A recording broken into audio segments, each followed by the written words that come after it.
The story so far. When matter, in any of its three states, gets hot, its molecules go faster and take up more space, and the solid, liquid, or gas expands. When matter gets cold, its molecules go slower and take up less space, and the solid, liquid, or gas contracts. And now, measuring temperature.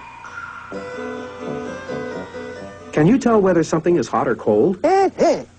In that case, decide which of these three bathtubs you'd like to step into.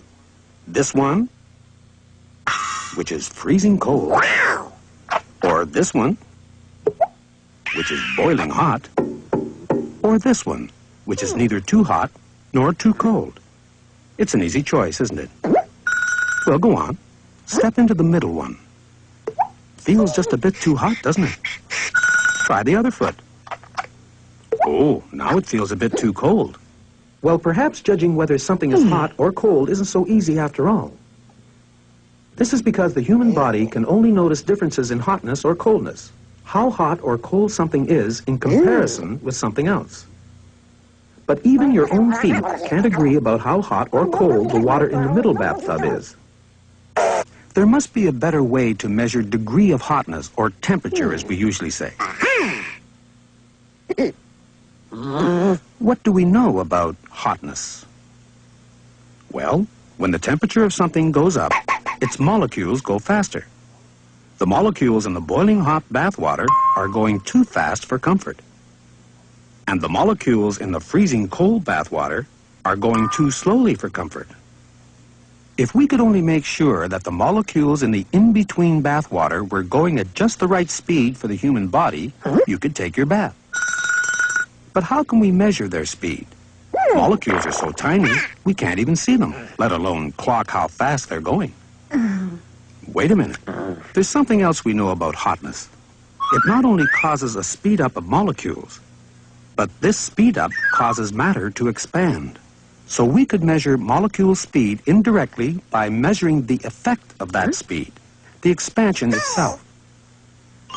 And that's exactly what a Swedish scientist by the name of Anders Celsius did in 1742.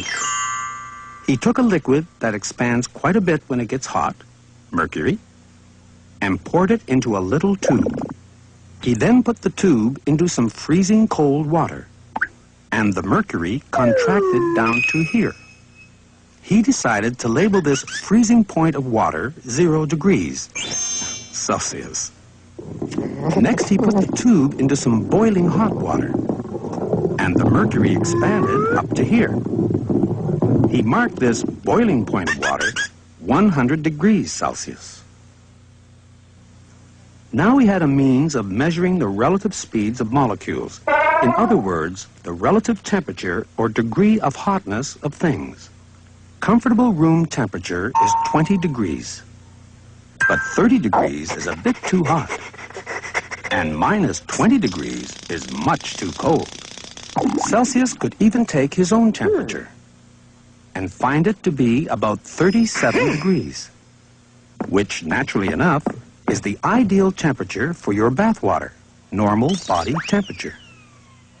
All you have to do is adjust the water to 37 degrees, and you'll finally be able to take your bath, courtesy Anders Celsius and his hotness meter. Or if you prefer the Greek word for hotness, which is thermos, as in thermos bottle, his thermos meter, or thermometer. Is your bath water at the right temperature now? Oh, my. Perhaps you should have taken a shower.